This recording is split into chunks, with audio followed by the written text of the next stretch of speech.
Hello and welcome to episode number 57 of the Centre Circle podcast. You've got myself, Keith, hosting, and I'm with Adrian and Daz today. Just going to go through the midweek fixtures. We know there's a couple games happening tonight. Liverpool are playing as we speak, hence me wearing the Liverpool shirt. So if there's a couple oohs and ahs from me, that's why. And then Chelsea are entertaining Manchester United in about half an hour or so. But yeah, before we get into it, just want to say thank you for all the likes, subscriptions, comments, etc. Please keep it going. So right, let's just get into it. Manchester City against Aston Villa. Manchester City 4, Villa 1. What do you guys make of this game? You have to take this one.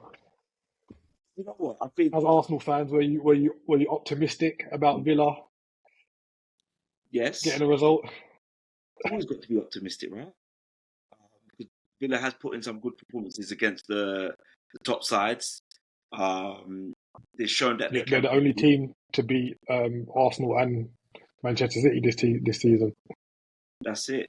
So that's why I was a bit optimistic. But this is what City does at this time of the season. They just step up and they just show this ruthless streak in them that, no matter who and who's out and who's in, they're going to take the game to you and nullify all threats. So yeah, optimism was quickly, thrown out the window. Yeah, for those of you that didn't catch the game, so Rodri opened the scoring pretty early. Doku, who we've kind of been a little bit critical of over the last few months, with a good assist into Rodri to make it 1-0. And then I wouldn't say against the run of play because Aston Villa were pretty much in the game. They were more on the counter attack, but they made it 1-1 through Duran, and it was a really good strike from Duran to make it 1-1. And at that point, Aston Villa are still in the game. They're, like I say, they're playing more of the counter attack football, but they were doing pretty well.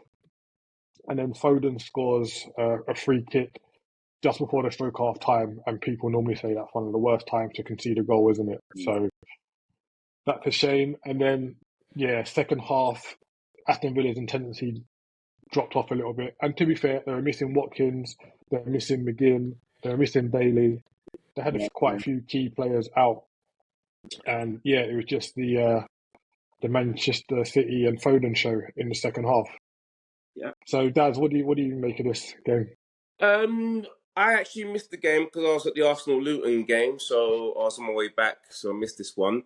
But I've just seen a bit of the highlights. But what I wanted to flag up is, did Aston Villa, because I was thinking they could maybe do something, but then when I saw their lineup, I was like, nah, they're not doing nothing. Did Aston Villa play a weakened side?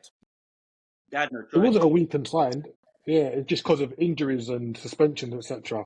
So it wasn't as strong as what we would have hoped as fans of Arsenal and Liverpool. But as I said, in the first half, they accounted themselves really well, and they were pretty unfortunate not to go into half-time level, in my opinion. Okay. So, but even Manchester City, they rested De Bruyne and Haaland. Yeah. So Grealish got a rare start. And like I say, in the first half, they weren't their kind of all-flowing self. It was they were a little bit nervous. Like, as been said, they go 1-0 up, you think, it's just going to be straightforward. But, they allowed Aston Villa a lot of the ball. And, first half, I was like, maybe Villa could do this. I had a bit of optimism for them. But, it just didn't turn out like that, unfortunately. And, Manchester City strolled to another victory. What do we think this kind of? Do you think this is going to kind of be how it's going to be for the running with Manchester City? Like I've always said that they're a little bit off the pace of what we're used to. Like they're still putting up good performances, but I think they're gonna drop more points than Liverpool and Arsenal in the running. I totally agree with you. I've got Man City coming third. I definitely don't think Man City win this league. Yeah. What about you, Vince? Yeah, like again, I'm echoing what Daz is saying. Even against us, it's like they had no ideas. They were a bit tired. Um, and don't get me wrong, it's marginal. It's marginal in terms of, but I think that margin is just enough for them to drop another set of points against really challenging oppositions. And there's a few tricky wild cards in there that they're going to be facing. That we're all going to be facing, actually. All the top three going to be facing. Yeah, I definitely agree. Lots of twists and turns potentially happening. So let's move on to Arsenal v Luton. As I said, as a Liverpool fan, I'm hoping that you or Manchester City drop points. I was a little bit. I didn't think Luton would lay a glove on you, to be honest, especially how you've been playing of late. And I know Luton can kind of be a bit plucky in their recent games, etc. But yeah, I'll start with you, Dad. Like you was at the game. What was your thoughts on it? Not really much to report. We made changes. It was one of those games where come the end of the season, you're not going to remember it. It's just a 2-0 win. Didn't play that great, just got the job done. And that's the name of the game, really. That's all you wanted was the 3 points. To be honest, I expect Liverpool to do much the same tonight. I think this week was a sort of gimmies for Liverpool and Arsenal. So really, it was only Manchester City's result that I was really looking at, to be honest, or taking any note of. So yeah, I think we just moved to the weekend. Yeah, well, I hope it's a gimme. Like still 0-0 at the minute. So with the changes that Arsenal made, I know Saka didn't make the squad, and it's very rare that Saka doesn't make the squad at all. Even if he was fit, do you think this would have been the game to try and rest players? Yeah. I think for me, definitely it was a game to rest players. I think he knows what they're about. We've got the Champions League coming up. So I think he's just trying to give as much. And this is what you're supposed to do with a squad: rotate, put them in to get these type of results against these type of oppositions. In terms of quality, Luton weren't going to trouble us in terms of quality. And I think right now we're in a mental space where actually we're very confident in our defending and how we battle against opposition and how we nullify their threat now. So I think you're not going to see the back line change pretty much, but the midfield and the forward line, you're going to see one or two start and then being rested and stuff rotated for the rest of the season. Yeah, I agree. And in terms of your back line, it's essentially going to be Oh my God, Liverpool just got oh 1-0 up with a calamity. yeah, fortunate goal for Liverpool there, but we take them all. Darwin Darwin Nunes. Núñez has just scored error from the God, Sheffield United. what was the keeper doing? Yeah, bad one there. So yeah, with Arsenal, it's going to be a case of Ben White, Saliba, and Gabriel, and it's going to be a rotation of the left backs essentially. Zinchenko, Tomiyasu, or Kyrgios, I think. So for those that didn't see the game, Odegaard put Arsenal 1-0 up with a good interchange with Havertz, and I'm quite surprised at the chemistry between Odegaard and Havertz. It's been pretty good this season, I think. I've been kind of critical of Havertz, but he stepped up somewhat. Agreed. And then Ashioka scored an own goal just before half time to make it 2-0. And the second half was pretty straightforward for Arsenal, wasn't it, Adrian? Yeah.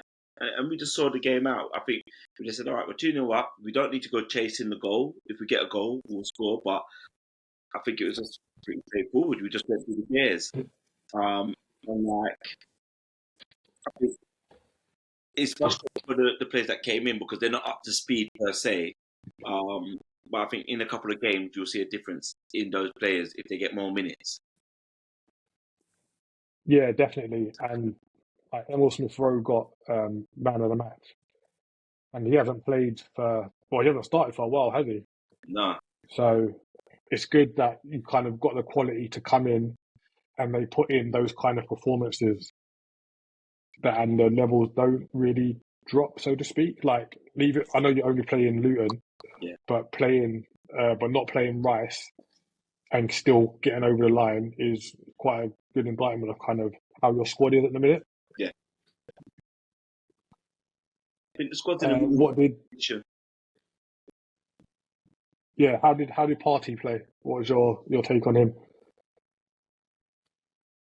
I thought he done really well, actually. It was a good little 60, 70 minutes for him. I thought he looked better, looked like he was coming back more to what you expect from Partey. So I think he's a player that could play a key role for us in the last 7 or 8 games if he can stay fit. Do you think it will be a case of him potentially challenging for a starting position? Like I know Havertz has played in that middle three sometimes, or Jorginho. Do you think it could be a three of Odegaard, Rice, and Partey, with Partey sitting and Rice playing at 8 a little bit more? I think that's the midfield we all want to see. When Bryce was brought in the summer, that's what we all assumed the midfield was going to be. And we're 30 games through the season now, and we still haven't seen it. So hopefully, if we can get that on the pitch, it should be positive for us. Yeah, and I think that combination will really help in the Champions League as well, as well as the Premier League. Like, just when you come up teams kind of like the Portos, etc., who are gonna sit back and hit you on the counter, having that kind of protection of Partey, and then with Rice with his industry, I think that would be really, really helpful for you guys going forward. How did Nelson play? I know he was kind of in the mix for the own goal. Do you think he's kind of staked his claim to get in a starting 11, or is he just going to always be a big part player? I think for me, he will always. I think he's deserved more minutes this season than what he's got. Because I think against Porto, was it Porto?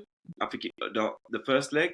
It was a European fixture that in the first leg or in the game in the group stages he played really well. He was quite solid in the game, and I think he's deserved some more minutes off the back of that performance. But this is what these type of games are. You want them just to do enough, but we can't get overexcited about him or Emil Smith-Rowe because based on the opposition that you face. But you want them to come in and put in a solid 7 performance, get us over the line, and they say, all right, hopefully you can kick on from there and show that you can do that in other games. But we look at the Lutons, the Sheffield Uniteds, they're supposed to turn up in those games and give a 7 out of 10 performance. And I think that's what he gave yesterday. Yeah, I agree. They're a game to you've got to come in and shine, essentially. So, Nketiah didn't start. Like, you played Nelson, Havertz and Trossard. Is Arteta just kind of saying, I don't trust you? Like, I know he had a lot of minutes at the start of the season, but since you've kind of hit form, he hasn't really been in the starting lineup. And again, you look at the opposition that you're playing, one of the weaker teams in the league, you're in good form, you'd expect a decent result against them. Would he be like extremely disappointed not to start that game? Bev? I would have thought so, yeah, because I was expecting Nketiah to start. So the fact that he never started and he didn't even come on till really late sort of suggests that, yeah, he's not in Arteta's plans. He's kind of on the sidelines looking in a little bit. If you can't even get a start home to Luton, when can you get a start? Just going back to Nelson as well, I wasn't impressed with him at all, to be honest. I expected a lot more. I expected him to impact the game a lot more, but didn't do nearly enough for me either. So I reckon in the summer, those are players that we're probably going to be looking to move on. So it's interesting you say that. So let's say you move on Nelson and Nketiah. They're dependable squad players. Is it a case of keep them for another summer, essentially, try and add more players in around them, then get rid of them, rather than kind of get rid of them now and then potentially be a bit light or try and find players who essentially would like spend money on players who would kind of be squad players, if that makes sense? I kind of get what you mean, but you always want to improve the squad. So what I would want to you bring in some more top players and then you move everyone down. You move everyone down a level. So in effect, those players now, they're on the bottom level. They're the ones that go. You bring in other players on higher level And you don't buy squad players. You buy your essentially people that are starting now then become the squad players. And Which kind of essentially, it's for them to step up and yeah. fight for their If you look positions. at someone like Zinchenko, last season started every single game. Now he's a squad player. You could even Yeah, say the same about Jesus. Last season, first choice every single game. Now he's essentially a squad. You brought in new players. He's essentially a squad player. yeah, no, yeah, I agree with that. But I just think in terms of budget, like, do you have the budget to buy? Because I still think you need a striker, an out and out striker. Obviously, we've kind of spoken about Arteta operating a squad or operating a team that might not need an out and out striker, like Manchester City had a couple of seasons ago. So you might need to buy a player there. You might want to go out and buy a dedicated left back if Timber doesn't get up to speed. And I don't know if Timber the left back, like is that his I favourite don't think you need a position? left back because you still got Kivior and Tomiyasu and Timber. So that's 3 left backs there. Yeah. Okay. And So Zinchenko, that makes 4. yeah. So what would be your improvement for the summer for this particular Arsenal squad? Me? Both Yeah, of you. I'm talking to both go of you, on, man. Adrian. I think for me, right, when you look at it, my area of improvement would be centre midfield because Jorginho, was he 32, 33? We can't rely on Partey because Partey's always injured. We tried Havertz as the double A or the hybrid A, whatever you want to call it, and we struggled in that area. So for me, this season, we need to buy. We might be able to get away with one because Sambi Lokonga might be able to step up and be a squad player.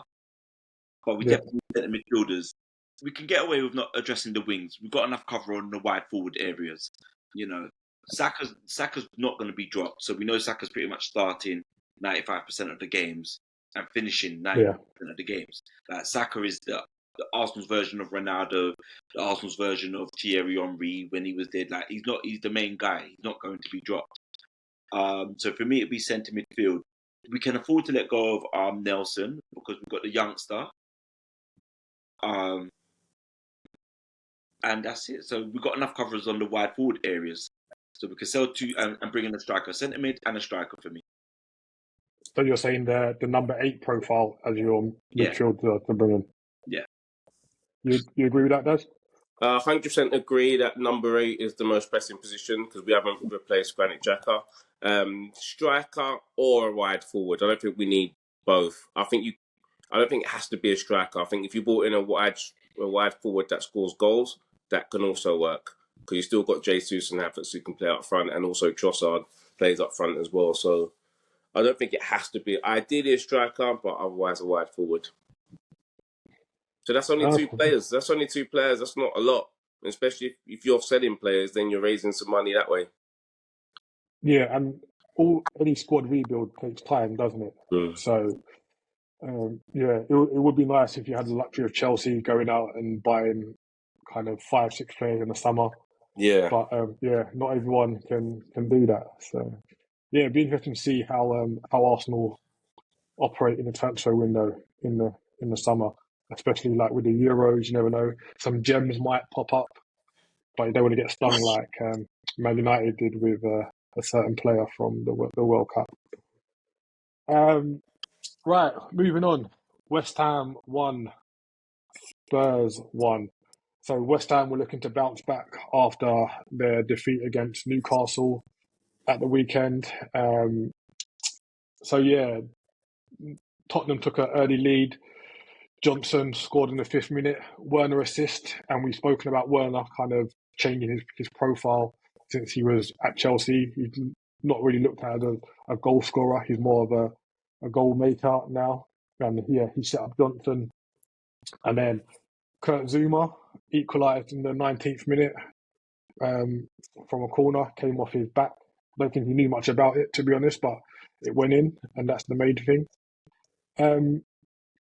Watching this game, I think it just shows the inconsistency of a lot of the teams in the league outside of Arsenal, Liverpool, and Manchester City. I was looking at the league table and I was thinking like all the teams from like Aston Villa down to I'd say maybe like Fulham, they're all capable of putting in a good performance, but they can't. They just don't have the consistency to do it. And I think that is like an indictment of the game. You saw both teams had really good chances when it was 1-1 in the second half. Mikel Antonio, who said if he was put in the Manchester City team, he would score. Or did he say he would score 30 goals? Was it? And I know he scored in their previous two games. Fair play to him, but he had a gilt-edged chance in this game to put West Ham 2-1 up after a good counter attack, and he just fluffed his lines. What do you guys make about these two teams? Yeah, I think the game was it was end to end. There was times where Tottenham had West Ham pinned back with how they played football and how they pressed to get the ball back. But for me, like I said, I think West Ham maybe 2-3 players away from competing for the top four. And that could be an Ivan Toney and maybe another midfielder because Bowen's a threat, Kudos is a threat, Paqueta, and their defense is okay. They're not bad defensively, so they're always a threat. Bowen really impressed me in that game in terms of how he was attacking Tottenham, going at them, his touch, his movement, his drive, his determination. So yeah, I think the result was a fair result because I think both teams had chances overall, and the quality was pretty decent. Again, I'm scratching my head when West Ham fans are asking for Moyes to be sacked and get someone else in because he set up the team pretty well. He's made them resilient. He's tried to address the weakest area, which is central midfield, with Calvin Phillips. But I think in the summer he will address that. Yeah, well, that's if he stays. Like he said, he's not going to decide until the summer if he signs a new contract. Daz, when Adrian said he thinks West Ham could be knocking on the door for Champions League, you gave a look of a little bit of disbelief. Do you think that's a step too far for them? Yeah, definitely. I enjoyed this game actually. I thought it summed up both teams really. Tottenham were good on the ball. West Ham always had a threat on the counter attack. To be honest, I thought the draw was the fair result. I thought Tottenham were the better footballing side. And even someone like Werner, he sort of, for the first time, I actually say he looked like a decent player. He looked like a threat. It seems like this new thing that he's doing is suiting him. Like he's not a striker. Like he's not there to score goals, but he's quite a simple player. He just gets the ball wide, uses his pace, and puts it in the box. So that was a good goal that they started with. West Ham, I think Moyes is getting the best out of them. I don't think you could do any more with this squad. To At their get to peak, Champions. yeah? Sorry? You think they're at their peak at the minute?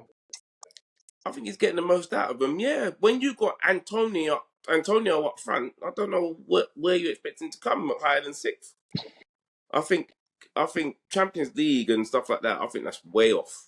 Would be fighting for top four. But But Adrian did say though with 2 or 3 signings, so not at this current. I think if they get a decent striker, because like if you kind of look at it in its totality, Bowen scored. Bowen scored at the weekend, and at that point, he was the first person to score 20 odd goals for West Ham across all competitions since Marlon Harewood. And I don't know when he left, but he left a long time ago. Just the fact that those are kind of the numbers that their players and strikers are not hitting. I know they tried to address that striker position many times over the last kind of say 10 years or so. Once they kind of get that player who can add to what Bowen's doing, I think I wouldn't say they'll be challenging, but they'll be potentially in the mix. But not being funny, listen, Newcastle got in Champions League last season. Yeah? So, Yeah. and the West Ham squad for me overall is a par or maybe a little bit better. Aston Villa's in there right now. Look where Aston Villa were last season. So top four is not unreachable for any team if they get 2 or 3 signings, have a really solid run, a good form, should I say. They could be knocking on that door. So with 2 free signings, I definitely think West Ham can get. They've had a strong European competition this year. They've been quite strong in Yeah. the Euros. Yeah. So I think that I don't think they're that far away from flirting and knocking on the door of the top four. They just need a striker, another centre midfielder, and most probably a left back. Yeah, they do need to So address. what And about their centre backs? Their centre backs ain't good enough. I think they're okay. They're decent. I think they're not the best, but they're okay. Are you telling me Right back ain't good. The goalie ain't that good. the goalie's better than Chelsea? no, Ariola's decent. He's all He's right. better than Pickford. Yesterday I'm thinking Fabianski. Was Fabianski playing on the He's other a night? decent Oh yeah, cover. because after Ariola was injured. It's Fabianski. He's cover. I think when you actually look at squad for squad, because not being funny, like even though all the Tottenham fans go crazy about was it that Sergio Romero? What's the Oh, centre back? Romero, the centre back. Yeah. He's not class. He's all right. He's nothing special. Yeah, he's one of those players that What? But he's started well. He's better than Zuma No, he's not. and No, he's not. Mavropanos. No, Panos, yes, Yeah, but not He's Zuma. better than Mavropanos, but Yeah, I think him and Zuma I think he's on better the than same Zuma. level. To be fair, he's not better than Zuma. Zuma's better than all the Chelsea's back line right now. Nah. that's not hard though, is it? Exactly, but what? Zuma's better than what? He's better than Thiago Silva. He ain't better than Thiago Silva. Zuma No can't way. run no more. When is last time Silva played? He's not even getting in the team.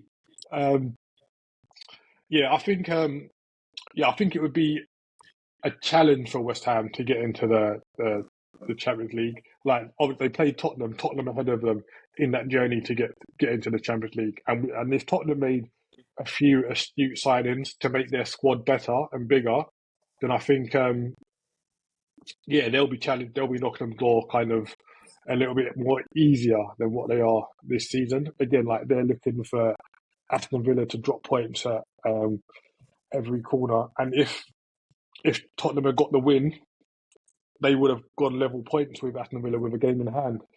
So they can kind of see that as an opportunity missed. And both of those teams, like Aston Villa and Tottenham, have got to look at Manchester United coming up over their shoulders. Like I know there's 9 points, but Man United have got 2 games in hand over Villa, a game in hand over Tottenham. And Man United just might do a thing. All they've got to do is sneak to 5th to get in the Champions League potentially. So yeah, it'll be interesting to see what happens in that race for top 4 for now. But I think if you were going to put your hat on one of those teams, who do you think, or 2 teams? Let's say it goes down to 5th place. Who do you think out of those 3 teams are going to make it? Out of Aston Villa, Tottenham, and Man United. I think that's all over. I think it's Villa and Tottenham. United are too far behind. They're not gonna win enough games to do it. Yeah, I agree. Yeah, I'd say so as well.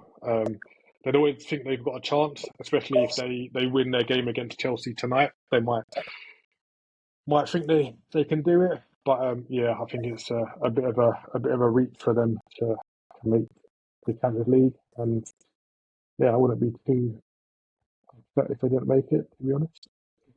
All right, moving on to team threatening with relegation, Nottingham Forest. Fulham, another one of those inconsistent teams. So Nottingham Forest 3, Fulham 1. And Nottingham Forest go 2-0 up pretty early on. Hudson-Odoi scored. I don't know if you guys saw the goal, but it's a really good play from Morgan Gibbs-White. Nice little turn in the middle of the park. Played a Travella out to Odoi, and he puts the ball away really, really calmly. And then Chris Wood scores a bit of a bizarre goal. Like, it was from distance. I think it was about 20 yards. But Leno didn't move. I know not the Forest player ran kind of in sight of the ball just before it went in. But surprised that he didn't make an attempt to save it. And then, Silva subbed off 3 Fulham players in I think it was like the 22nd minute or something like that, or 33rd minute. 33rd minute, yeah, 33rd. Yeah, I know, and you know your team's playing pretty bad when you make a triple sub in the first half. Don't even try and ride it out till half time. What like a lot of people have said that it's a little bit humiliating, but what do you think of him making a triple sub that early? It is humiliating for the players, definitely. But if you're not doing what you're meant to do, sometimes you've got to make those changes, haven't you? Yeah, well, I think it reflects on yourself as well, because then that means you've obviously picked the wrong team. If you feel you need to make 3 changes after half an hour, then you've obviously made the wrong decision before the game with Yeah, either yeah, with either personnel or tactics.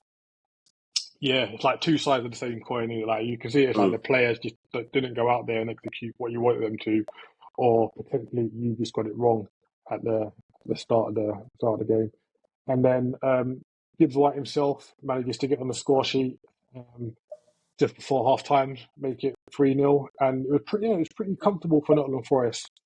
Tosin pulled one back in the 49th minute, and he had a couple other chances in the second half. But yeah, Nottingham Forest managed to see it out, and that pulled them away from Luton.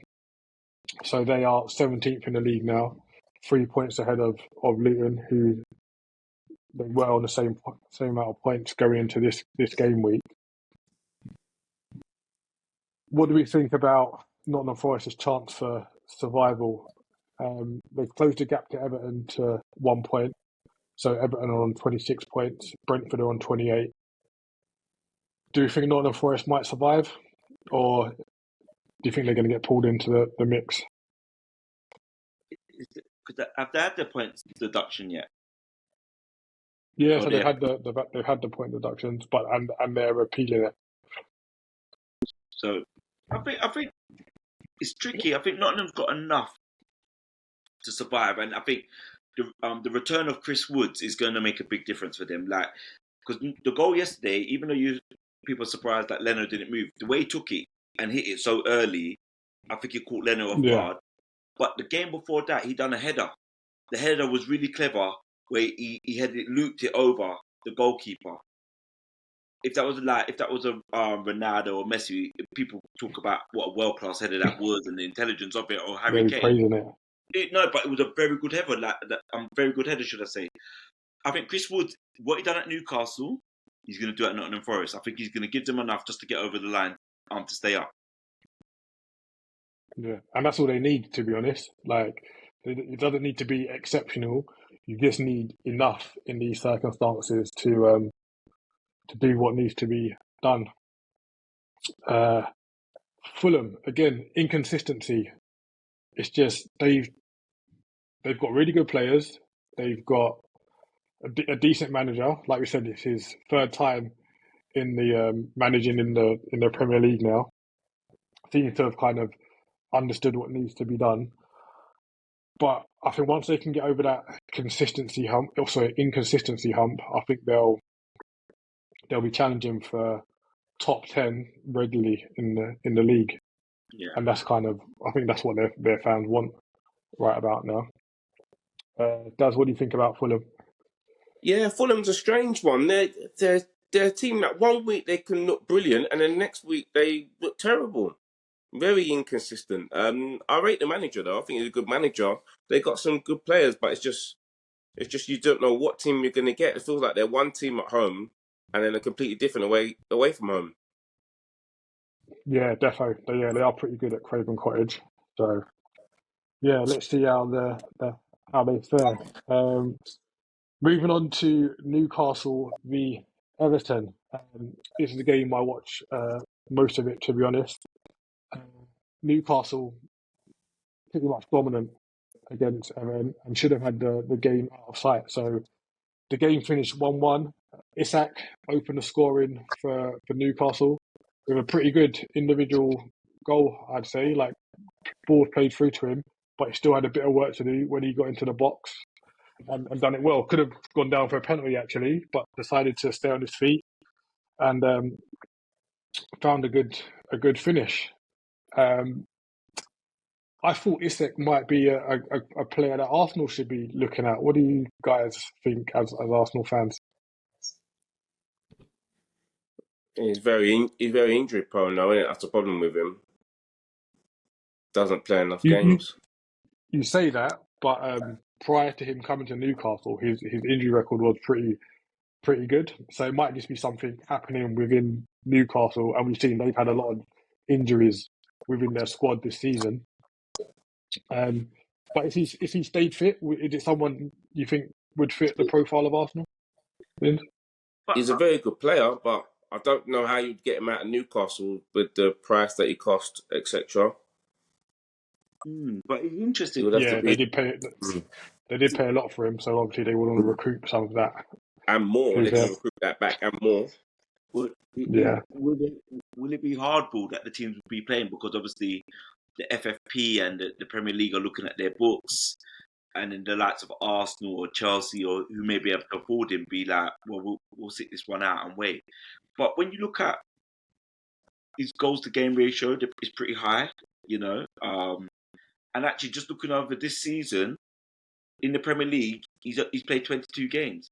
Matches started 19. It's not bad, is it? So we're saying Out of 30? Yeah. Out of 30, that's missing. That's only two in three. That's a lot of missed games. That means he's missed a third of the season. Well, he's played 22 Third games. of the game so far, but Yeah, third of the game. but Yeah. I think if you look, how often do many forwards play every game? Like, there's not many Harry Kanes out there, and even he missed a few games when he's in the Premier League. But yeah, I think he'd be a good fit for Arsenal. So yeah, just going back to the game, yeah, Newcastle were pretty dominant. They had quite a few chances. Isak had a chance in the second half to make it 2-0. They had a goal ruled out for offside. And then I don't even know how to explain it. So Dummett's come on the second half. Obviously, we know Newcastle are a pretty injury hit at the minute. Dummett's come on, and I guess Eddie Howe just wants to see out the game. And on first watching, I thought the cross that came in where he fouled Ashley Young was a corner or a free kick, but it was just through regular play, ball just lofted into the Newcastle box, and for some reason, Dummett's just decided to haul Ashley Young down. Referee didn't give it during real time, and it's gone to VAR, who have said that the referee should go over to the monitor and have a look. And normally, once this happens, the referee's going to give a penalty, and he pretty much had to. It was just absolutely ridiculous that he decided to pull the player down. And then Calvert-Lewin, who hasn't scored in, I think it was 20 odd games, he stepped up and he was pretty fortunate to score the penalty, actually. Goalkeeper got a good hand on it.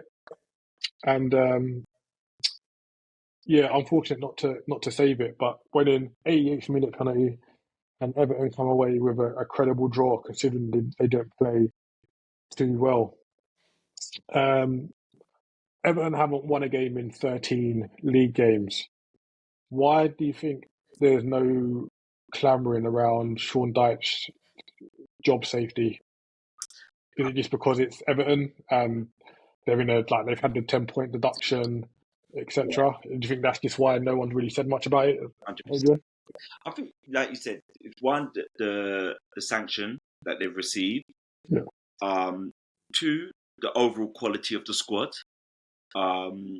Apart from Onana, there's no one in there that I'm like, yeah, they're a really good squad, or they've got really good players to build upon. I don't think people can say, I was saying it off the camera. Brathwaite, I think he's okay. I don't think he's anything special. So there's nothing really to build upon at Everton at this moment in time to say, all right, that's an outstanding player, let me work with him. So I think Sean's going to be given that chance because of the kind of the mitigating factors in his situation. And let's see what happens next season. Yeah. sorry to interject. Chelsea have just gone 1-0 up against Man United really early. Gallagher scored.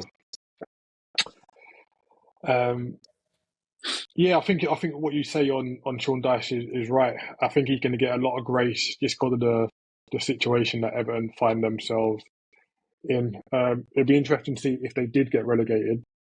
Would they keep him on? We know there's like a lot of talk with the buyout and whether that's going to go through, etc. So yeah, it'll be interesting to see what happens. Newcastle up and down. Where's that result leaves them? That leaves them eighth in the league, 1 point behind West Ham, who they have a game in hand over. 4 points behind Manchester United, who are in sixth. And I think if you look at the teams who are still in Europe, you're looking at your Arsenal, Liverpool, Aston Villa, Man City. Sixth place might get a Europa League spot if those teams do well, potentially win some of the competitions. So yeah, I think Newcastle will want to try and catch Manchester United if they can, because that might be a European spot come the end of the season. So yeah. Right, Burnley v Wolves. Burnley won, Wolves won. Burnley went 1-0 up. A really well-worked goal. I don't know if you guys saw this. Ball played over to the back post. Poor defending from Wolves, to be honest. But yeah, it was a really good finish from Brun Larsen. And then Wolves score from a free kick, Ait Nori. But I don't know if you guys saw the free kick that was given. Ait Nori had the ball. I can't remember what Burnley player tackled him, and I used the air quotations for tackle. He's brushed him, and he goes down, and he's absolutely just conned the referee to get that free kick given. Say again? And VAR. Yeah. Well, you can't go back to VAR for free kicks, can you? Unless, yeah. It's a bit of a shame because Vincent Kompany got sent off at the weekend for protesting a decision that went against his team. And again, I feel he can feel a little slight injustice with what's happened to his team again, because it was never a free kick. Free kicks given, and then Wolves scored from the resulting free kicks. So it's a bit of a shame. And when you're in a relegation fight like Burnley are, you need every point that you can get, and they've kind of been robbed of 2 points. But saying that, Lamina did hit the post late on in the second half, and they could have taken all the points. Burnley have a slim chance of staying up. Do you think they're gone, or do you think they'll be able to? They're gone for me. Creep out. No, I think they're gone, but I don't think that's a bad thing that them being gone. I think they're going to learn from this and be ready for next season. Because if you look at the last few performances now, remember what we were talking about earlier on in the season, that they are playing some good football. It's just around the players' football IQ or their physical strength to be able to compete. And now they're starting to show that they've learned from it. And maybe it's a good thing that they come down, they reset and come back up. But I don't think they should get rid of Kompany. I know that hasn't been the talks whatsoever. But yeah, for them to build on next season, because they are putting in some good performances. They are playing some good football. I think it's just all coming together now. Yeah, defo. And Wolves, up and down. Gary O'Neill came out over the weekend after his game press conference, said that they should have signed more players, or he should have been backed a little bit. I think in either the summer window or the winter window, he wanted to sign Broja from Chelsea. I'm not sure if it was on loan or not, and he just felt a bit disheartened that he couldn't get players in that he wanted to strengthen the team. So I think, like I said in our last episode, I think with a bit of backing, if he gets the players in that he wants, because essentially he's playing with he's managing a squad that's not his, gets the players he wants, I think Wolves could kick on next season. So yeah, let's see how they fare. Yeah, go on. So I think. No, I was just going to say. Oh, sorry. I was just going to say Gary O'Neill. He's had some links to a position at Man United as well, so he might not be at Wolves next season. I think he's but that's a coaching position, though. Would you leave a management role where you've done pretty well, like you've failed from Wolves last season, would you leave there to take a coaching role at Man United? I don't know if you would. Don't know. I think the issue for him is going to be what are Wolves' aims for next season? Because if you Yeah, look at Wolves, they're a bit of a buying and selling club. They've got a good scouting system. You know, they've brought in some good players. That Brazilian player Gomez, he looks interesting. yeah. Starts for Um, Brazil. Yeah, with Eight Nuri, he looks interesting as well. Like he's got a lot of clubs like kind of sniffing around him. I saw a rumor today that Manchester United are looking at Kilman, the centre back, okay. and I think he'll be an interesting buy. I think he's got another level in him. It's just what Wolves want to do next season. Are they going to want to push on to try and chase Europe or finish top 10? But they've got some interesting players. It's just what they're going to do during the summer. Yeah, definitely. And they're on 42 points.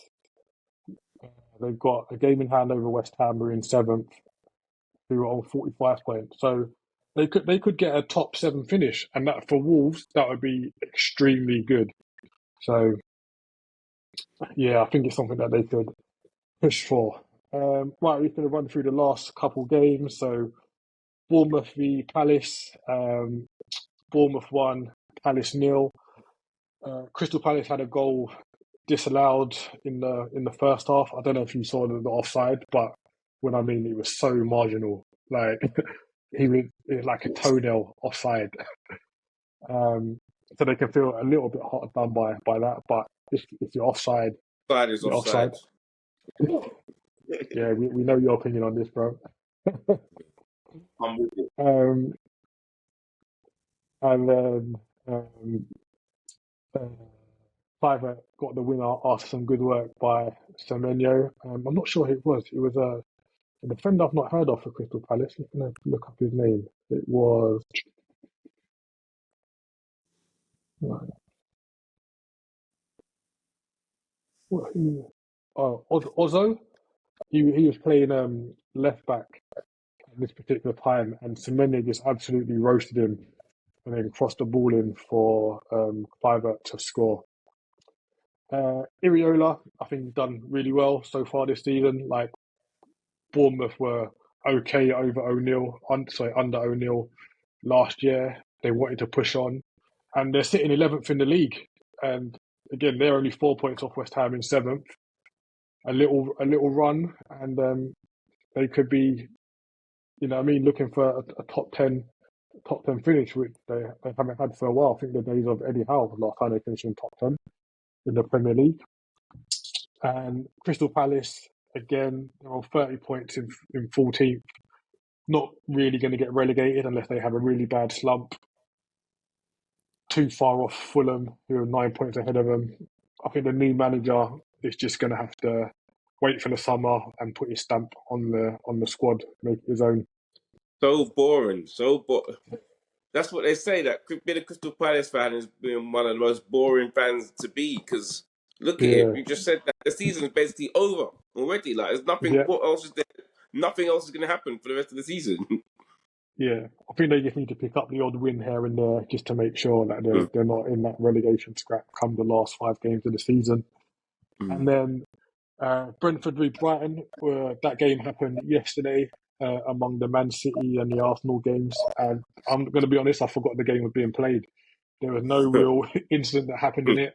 But I do want to draw your attention to one thing, though, Daz, as our resident referee. There was an incident in the box where Wissa and Dunk had a tangling.